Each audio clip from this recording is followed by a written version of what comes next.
हाँ, तो पहला लेसन शुरू करते हैं। क्लास 12 में यूपी बोर्ड के पहला चैप्टर है सॉलिड स्टेट। सॉलिड स्टेट, ठोस अवस्था।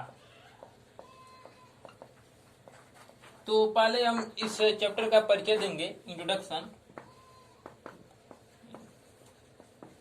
इंट्रोडक्शन में हम बताते हैं कि संसार का प्रत्येक चीज, या कह सकते हैं कि संपूर्ण संसार दो चीजों से बना है।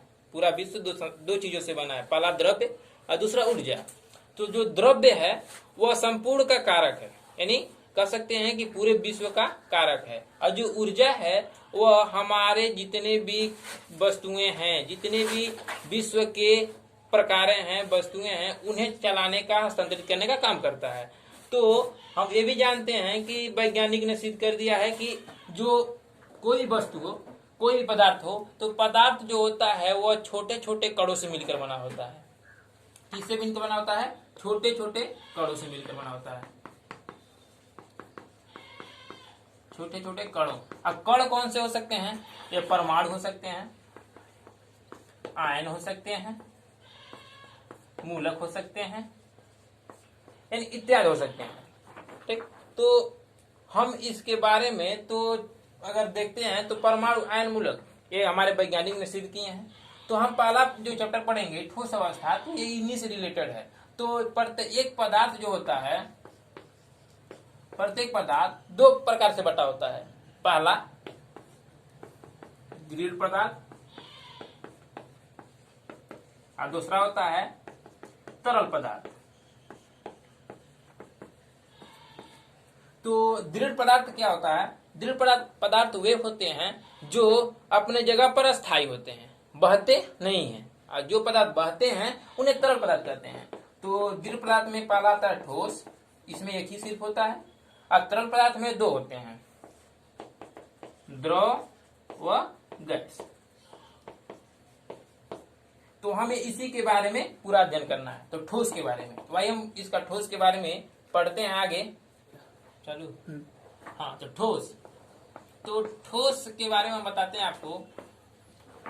ठोस, हम लोग जानते हैं कि संसार में कोई वस्तुएं हल्की होती हैं, कोई वस्तुएं भारी होती हैं। तो इसमें ठोस से इसे मतलब नहीं है कि हल्का या भारी से। इसका मतलब ये है कि जिन वस्तुओं का आकार एवं आयतन दोनों निश्चित होता है उसे ठोस कहते हैं। अब पुनः समझ लीजिए, जो वस्तु अर्थात कह सकते हैं ईंट हो गया, पत्थर हो गया, या कह सकते हैं लकड़ी हो गया, हमारे चारों तरफ वह वस्तुएं जो दिखाई दें जो कहीं बहती न हो, यानी जिस पात्र में रखें उसका आकार न लेके जैसे रखा जाए उसी प्रकार का बना रहे, उसे कहते हैं ठोस। अब उसका आयतन, आयतन मतलब समझ लीजिए कि उसका पदार्थ जितना स्थान घेरता है, उसमें जो अवयवी कण हैं वह जितने स्थान घेरते हैं उसका आयतन कहते हैं। तो ठोस का आयतन हमेशा निश्चित रहता है, यह बदलता नहीं है। जबकि द्रव का आकार बदल जाता है। आकार कैसे बदलता है? जब उसको हम किसी पात्र में रखते हैं तो उसी के आकार का हो जाता है। जैसे अगर हम लोग जग में रखें तो जग के आकार का, यदि हम लोग लोटा में रखें तो लोटे का आकार का, यदि गिलास में रखें तो गिलास का आकार का। तो ये बदलता रहता है। तो इसका आकार अनिश्चित होता है, लेकिन इसका आयतन निश्चित होता है। जैसे अगर 1 लीटर हम लोग दूध लाएं तो चाहे वो किसी भी प्रकार की वस्तुओं से मापी जाए 1 लीटर, तो 1 ही लीटर होगी। उसी प्रकार ठोस भी होता है, इसका आयतन जो होता है वो निश्चित होता है। लेकिन गैस का न आकार निश्चित होता है न तो आयतन निश्चित होता है। यदि इसको जिस बर्तन में रखें, जिस पात्र में रखें, उसी का आकार धारण कर लेता है। और इसको अगर 1 किलो बढ़ाएं 15 किलो सिलेंडर का जो बॉक्स होता है उसमें, तो उसी का पूरा रूप क्षेत्रफल घेर लेता है, यानी पूरा एरिया, या कह सकते हैं पूरा वॉल्यूम घेर लेता है। तो इसका न आकार निश्चित होता है न तो आयतन निश्चित होता है। तो हमारा टॉपिक है ठोस अवस्था। तो ठोस के बारे में हम पढ़ेंगे। तो ठोस का आकार एवं आयतन निश्चित होता है, पहला।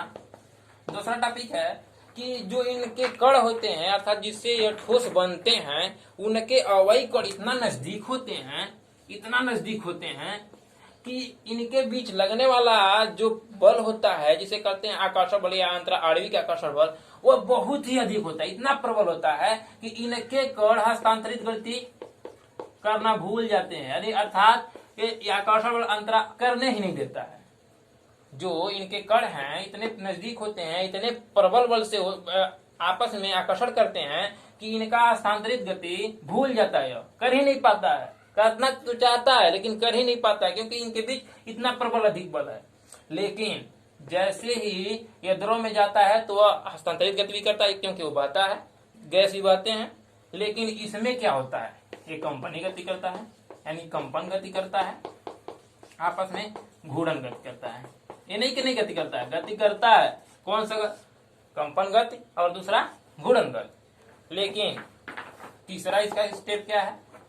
तीसरा स्टेप यह है कि इनके ये तत्व हमेशा भारी होते हैं। क्या होते हैं? भारी एवं उच्च घनत्व के होते हैं।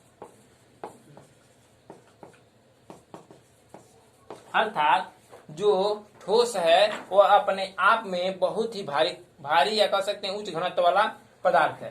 तो ये हमारा 3 टॉपिक हो गया। तो हम ठोस के बारे में क्या पढ़े? आकार एवं आयतन निश्चित है। दूसरा, हस्तांतरित गति भूल जाता है क्योंकि आकर्षण बल अधिक होता है। आकर्षण बल या अंतराणविक बल प्रबल होता है।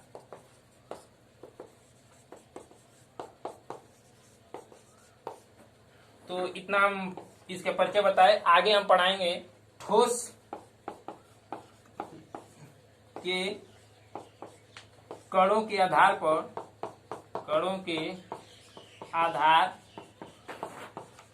पर वर्गीकरण, अगला टॉपिक का नाम। तो इसे आगे पढ़ाएंगे।